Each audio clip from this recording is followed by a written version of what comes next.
शांति। आज 22 अक्टूबर 1970 के अव्यक्त महावाक्य हैं। टाइटल है फुल की निशानी फ्लॉलेस। मास्टर जानी जाननहार बने हो, मास्टर नॉलेजफुल बने हो, मास्टर नॉलेजफुल बनने से सर्व नॉलेज को जान गए हो, मास्टर नॉलेजफुल मास्टर जानी जाननहार बन गए हो व बन रहे हो, अभी तक बन रहे हो। नॉलेजफुल बन गए व नॉलेजफुल बन रहे हो, नॉलेजफुल बन रहे हो व ब्लिसफुल बन रहे हो, बन रहे हो व बन गए हो। तो लोगों ने आंसर दिया बन रहे हैं। जहाँ तक अंतिम स्टेज साकार रूप में देखी, वहाँ तक नॉलेजफुल जानी जाननहार बने हो। साकार बाप के समान बनने में अंतर रहा हुआ है, इसलिए फुल नहीं कहते हो।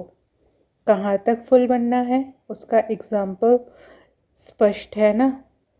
ज़्यादा मास्टर रचयिता के नशे में रहते हो व रचना के किस नशे में ज़्यादा समय रहते हो। आज ये प्रश्न क्यों पूछा?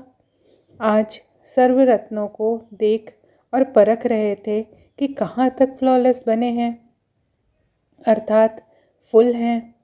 अगर फुल नहीं तो फेल। तो आज फुल और फेल की रेखा देख रहे थे। तब प्रश्न पूछा कि फुल बने हो। जैसे बाप की महिमा है, सभी बातों में फुल है ना, तो बच्चों को भी मास्टर नॉलेजफुल तो बनना ही है। सिर्फ नॉलेज में नहीं, लेकिन मास्टर नॉलेजफुल। इसलिए प्रश्न भी पूछा कि मास्टर नॉलेजफुल बने हो। मास्टर तो हो ना। मास्टर नॉलेजफुल में भी ना हो सकती है क्या? अगर आपके दो हिसाब हैं तो बाप दादा के भी दो राज हैं। अच्छा, एक एक में तीन बातें विशेष रूप से देख रहे थे। आज अमृत वेला की दिनचर्या सुना रहे हैं कि क्या देख रहे थे। आज बाप दादा ने एक एक रत्न में तीन बातें देखी। वह कौन सी? यह भी एक ड्रिल कराते हैं। आज तीन बातें यह देख रहे थे। एक तो हर एक की लाइट, दूसरा माइट और तीसरा राइट। राइट शब्द के दो अर्थ हैं। एक तो राइट यथार्थ को कहा जाता है, दूसरा राइट अधिकार को कहा जाता है।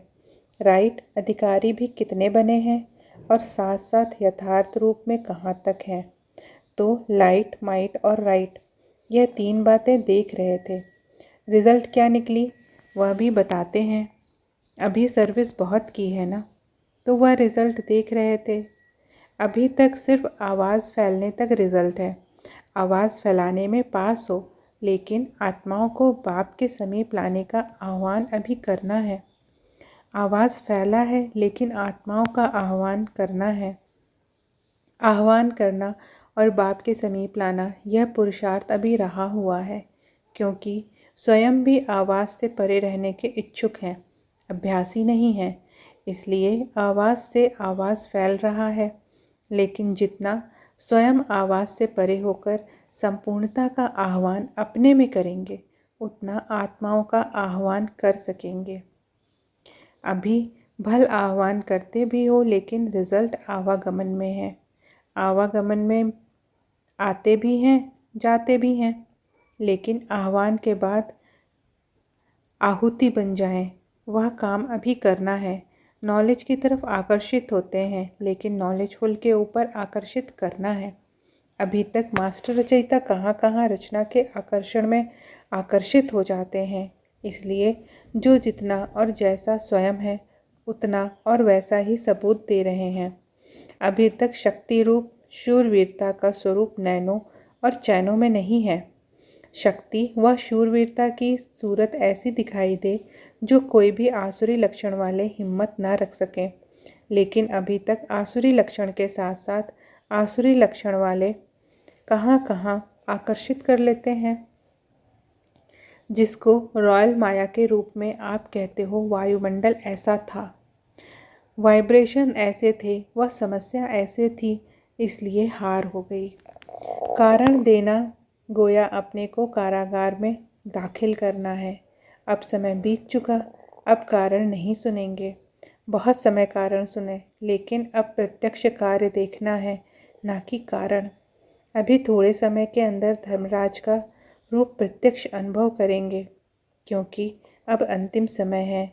अनुभव करेंगे कि इतना समय बाप के रूप में कारण भी सुने, स्नेह भी दिया, रहम भी किया, रियायत भी बहुत की, लेकिन अभी यह दिन बहुत थोड़े रह गए हैं। फिर अनुभव करेंगे कि एक संकल्प के भूल के एक का 100 गुना दंड कैसे मिलता है। अभी अभी किया और अभी अभी इसका फल वह दंड प्रत्यक्ष रूप में अनुभव करेंगे। अभी वह समय बहुत जल्दी आने वाला है, इसलिए बाप दादा सूचना देते हैं, क्योंकि फिर भी बाप दादा बच्चों के स्नेही हैं।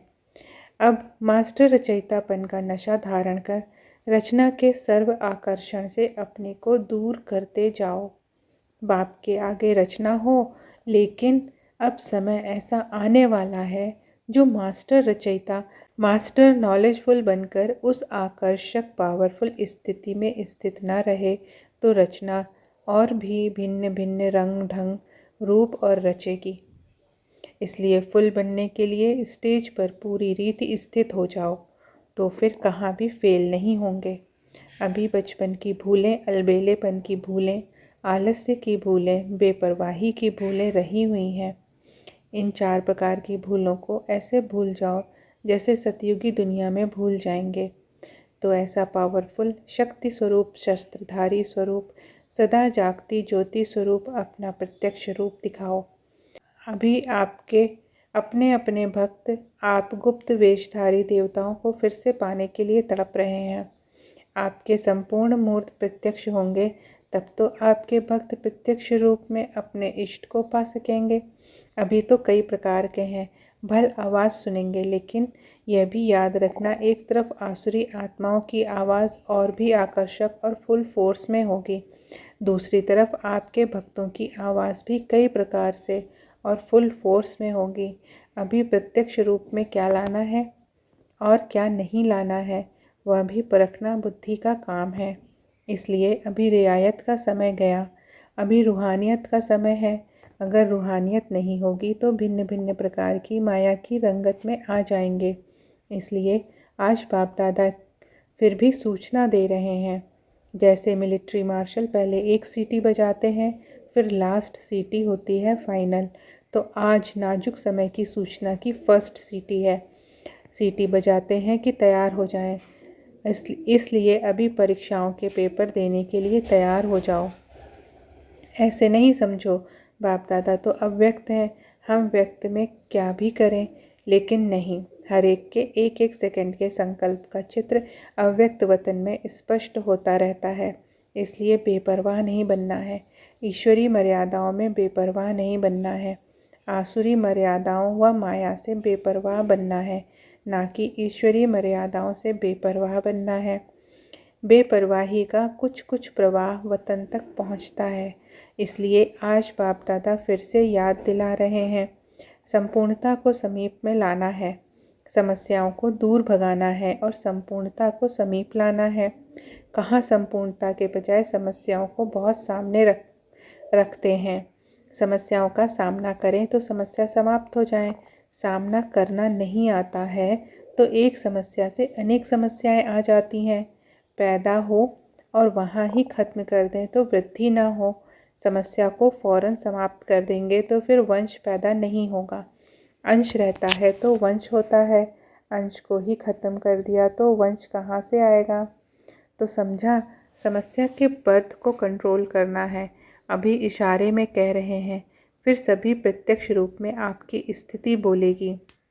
छिप नहीं सकेंगे, जैसे नारद की सूरत सभा के बीच छिप सकी। अभी तो बाप गुप्त रखते हैं, लेकिन थोड़े समय के बाद फिर गुप्त नहीं रह सकेगा।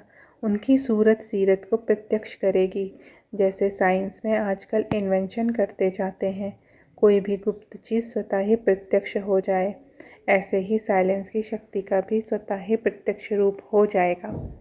कहने व करने से नहीं होगा। समझा? तो भविष्य समय की सूचना दे रहे हैं। इसलिए अब नाजुक समय का सामना करने के लिए नाजुकपन छोड़ना है, तभी नाजुक समय का सामना कर सकेंगे। अच्छा, हर्षित मुख रहने का जो गुण है वह पुरुषार्थ में बहुत मददगार बन सकता है। जैसे सूरत हर्षित रहती है, वैसे आत्मा भी सदैव हर्षित रहे। इस नेचुरल गुण को आत्मा में लाना है। सदा हर्षित रहेंगे तो फिर माया की कोई आकर्षण नहीं होगी, यह बाप की गारंटी है। लेकिन वह तब होगा जब सदैव आत्मा को हर्षित रखेंगे। फिर बाप का काम है माया के आकर्षण से दूर रखना। यह गारंटी बाप आपसे विशेष कर रहे हैं, सभी से नहीं करते हैं, क्योंकि जो आदि रत्न होते हैं उन्हों से आदि देव का विशेष स्नेह होता है। तो आदि को अनादि बनाओ। जब अनादि बन जाएंगे तो फिर माया की आकर्षण नहीं होगी, समस्याएं सामने नहीं आएंगी। जब बाप का स्नेह स्मृति में रहेगा तो सर्वशक्तिमान के स्नेह के आगे समस्या क्या है? कहाँ वह स्नेह और कहाँ समस्या? वह राई वह पहाड़, इतना फर्क है। तो अनादि रत्न बनने के लिए सर्वशक्तिमान की शक्ति और स्नेह को सदैव साथ रखना है। अपने को अकेला कभी भी नहीं समझो। साथी के बिना जीवन का एक सेकंड भी ना हो। जो स्नेही साथी होते हैं वह अलग नहीं होते हैं। साथी को साथ ना रखने से अकेला होने से माया जीत लेती है। साथी को साथ ना रखने से अकेला होने से माया जीत लेती है। साथी कौन? बाबा। अच्छा, ओम शांति।